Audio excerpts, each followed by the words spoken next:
Crews in northern New York spent their Monday preparing for tonight's snowstorm. The town of Plattsburgh's highway department was making sure their trucks and vehicles have enough salt to throw down on the roads.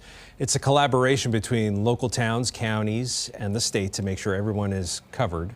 The town's highway superintendent says his crew will make sure holiday travelers get to their destinations. As long as traffic cooperates, we'll get you where you need to go. Just be patient with the snowplows.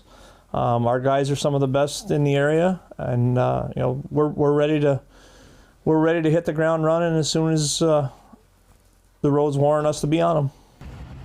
And a heads up, if you live in the city of Plattsburgh or plan to travel through it, there's going to be a parking ban going into effect after midnight.